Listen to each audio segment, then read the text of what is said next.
when Karen from the HOA stormed onto our porch, waving a flimsy fine about a non-compliant mailbox color. She had no idea who she was dealing with. She thought she could bully my family like she did everyone else in the neighborhood, using threats, fines, and HOA rules as weapons. But when she called the cops because we refused to pay her ridiculous fine, she didn't expect 5 federal SUVs to roll up instead, or that every member of my family would step out, flashing Homeland Security badges. That's the moment Karen realized.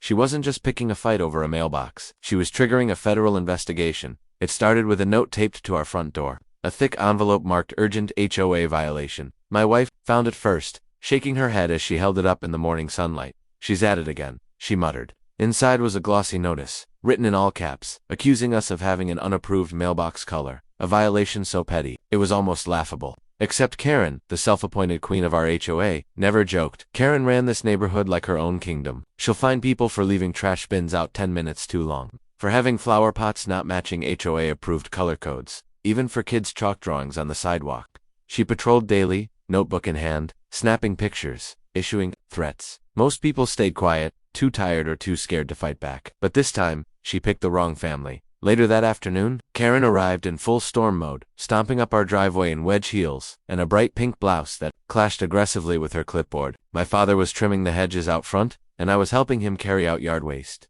Karen didn't even acknowledge us. She marched straight to the mailbox, pointed at it like it had committed a crime, and turned to us with her lips pursed. In theatrical outrage, "You've had 2 weeks to correct this violation," she snapped, tapping her clipboard. "The mailbox is supposed to be weathered bronze, not rustic copper. I issued a warning. And now the fine is $500. Pay it by Friday, or I will escalate this matter." Dad didn't flinch.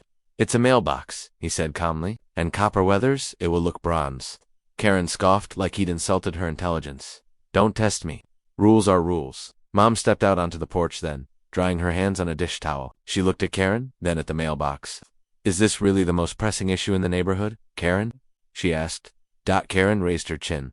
"I uphold the standards everyone agreed to, and when people don't comply, I enforce them. If you refuse to pay the fine, I'll call the police." That's when I saw it, the flicker in Dad's eyes. He was done playing neighborly. "Call them," he said, voice steady. "Let's have a chat." Karen stared, taken aback. She clearly expected resistance, but not confidence. Not this kind of confidence. By evening, a notice went out through the HOA email blast. Asterisk homeowners at 1428 Oakwood. Drive-in violation, known compliance reported to local law enforcement. Asterisk Karen made sure everyone knew. Friday morning, we were eating breakfast, Dad sipping coffee, Mom reading the paper, my sister scrolling her phone, when we heard the unmistakable sound of Karen's voice outside. Loud, theatrical, talking to someone.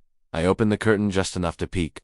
Karen stood on the sidewalk with 2 local officers, pointing aggressively at our house. I could almost hear her, ranting about non-compliance, disruption of HOA harmony, probably even throwing in the word domestic terrorists for flair. Dad set down his mug. "Looks like it's time." We didn't panic. We didn't scramble. Instead, Dad stood, went to the front hall closet, and pulled out a slim black folder. Mom followed, retrieving a second. My sister did the same. We all had one issued to us by the Department of Homeland Security. Karen didn't know that the quiet family in the corner house wasn't just any family. My dad was a senior Homeland Security agent, with 3 decades in federal counterintelligence. Mom worked in cybersecurity for the same agency. My sister and I were in field ops, both specialized in threat assessment. Our mailbox, just a mailbox. But Karen's threats. Now that was a matter of federal interest. By the time we stepped outside, Karen was mid-rant, waving her HOA rulebook at the 2 officers. They looked like they'd rather be anywhere else. Then they saw us. Dad walked calmly up, flipping open his badge. "Good morning, officers," he said, cool and professional. "I'm Special Agent Mark Hollis, Department of Homeland Security. I believe this is about our mailbox." The younger officer's eyes widened. The older one adjusted his belt, clearly confused. Karen blinked, not comprehending. "What is this?" she stammered. This is about an HOA fine." "Yes," Dad replied evenly. "And now it's about harassment and misuse of police resources. This officer here," he nodded at the younger one, "is being pulled into an HOA dispute. At taxpayer expense. That's a misuse of emergency services." Karen's face turned crimson. "You can't just, you're bluffing." Mom stepped forward, holding up her ID. "Agent Hollis, Cyber Division." Then my sister, "Agent Hollis, Threat Response." Team Karen backed up a step. This is insane. "I don't care who you work for. You asterisk broke the rules." Asterisk Dad didn't smile. "Karen, we've been quiet neighbors, never caused a problem. But now, you've made this official. So here's how this works. You and your HOA board will receive a formal inquiry. If we find harassment, discrimination, or misuse of authority under the HOA's charter, and I guarantee we will, we'll file charges." Karen's voice trembled. "This is abuse of power." "No," Dad replied. "You abused your power. Now we're doing our job." Karen turned to the officers for backup. They looked uncomfortable. The older one sighed. "Ma'am, maybe we should let this go." Karen's mouth opened, then closed. She stormed off without another word. Heels clicking furiously down the sidewalk. Dad inside. We sat back down to finish breakfast.com/steady. But it wasn't over, because Karen had just poked a bear, and we weren't done yet. That night, the dining room became our war room. Dad spread out copies of the HOA charter, budgets, and public property filings across the table. Mom opened her laptop and began sifting through public records, while my sister connected to the DHS secure portal. I sat back for a moment, watching them work calm, focused, surgical, the same way I'd seen them operate during federal threat assessments. Karen had unleashed something she couldn't even begin to comprehend. "She's been HOA president for 6 years, Mom said, tapping her screen. "That's 2 more than the maximum term listed in their own bylaws." Dad frowned. "How did that slip through? Was there ever a vote?" "None on record," my sister added. "I'm pulling HOA financials now. Let's follow the money," Dad said. "If she's been running this place like her personal kingdom, she's probably gotten sloppy." Within an hour, we found the first anomaly, a line item labeled Maintenance Disbursement Fund. Vague, undocumented, and suspiciously recurring. The records showed it being routed to a company called Oakwood Property Services, a business registered just 3 months after Karen became president. I ran a business lookup. Oakwood Property Services is owned by Karen Daniels. Mom sat back, eyes narrowing. "She's paying herself with HOA dues." Dad nodded slowly. "Fraud, misappropriation, at least 2 felony charges if we prove intent and gain." My sister leaned in. "And this HOA is under federal jurisdiction, thanks to Fannie Mae and FHA loan involvement. We've got authority to investigate." The next 3 days, we worked quietly, professionally, collecting data, tracking payments, pulling testimony from neighbors who'd been harassed or fined unfairly. Some were hesitant, afraid of retaliation, but once they learned who we were, they opened up fast. Karen fined me for a cracked flower pot, an elderly neighbor confessed, then doubled it when I didn't pay in a week. She threatened to sue me for painting my shutters without approval, another added. I couldn't even find that rule in the handbook. We documented it all. Dates, amounts, copies of fines, email threats. My sister compiled the reports into a comprehensive file. Dad prepared a formal notice of investigation, and then we made the call. At 10 a.m. Monday morning, 5 black DHS vehicles rolled into Oakwood Estates, parking along the main street. Agents stepped out, calm and efficient, making their way toward the HOA clubhouse. Karen was there. Of course, she was holding her usual office hours and sipping her overpriced latte when she saw us walk in with the agents. She blanched. "What is this?" she demanded. "This is harassment." Dad stepped forward, handed her the notice. "Karen Daniels, as president of Oakwood, HOA, you are under investigation for financial fraud, misuse of HOA funds, term limit violations, and potential tax evasion. You are required to surrender all HOA financial documents and cease all official HOA functions pending investigation." Karen's hands trembled. "You're making a mistake. You can't just I'll get a lawyer." "You should," Mom said calmly. As the agents began cataloging documents and seizing her computer, Karen paced, muttering threats, tears welling in her eyes. Her composure cracked. The neighbors gathered outside, watching the scene unfold. Phones came out. Photos were taken. The Queen of Oakwood was finally exposed. But the real turning point came when one of the agents emerged from the back room holding a locked metal box. "Found this in her private office," he said. Inside, over $12,000 in unreported cash fines, all paid in person, all undocumented. Karen collapsed into a chair, face pale, eyes wide. "That's for emergencies." "Not anymore," Dad replied. That night, Oakwood Estates buzzed with conversation. Karen had been removed pending investigation. An emergency HOA meeting was called. For the first time, the neighborhood had a voice, and they wanted change. "We've lived in fear of her fines," one neighbor said at the meeting. "No more. I nominate Mark Hollis for interim president," another called out. Dad tried to decline, but the crowd wasn't having it.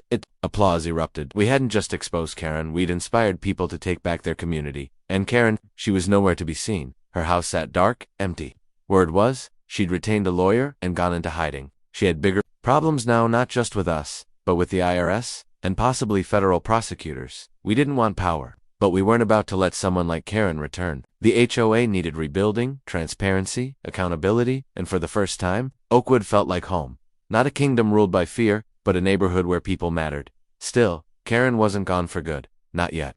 Her final move was coming, but we were ready. always ready.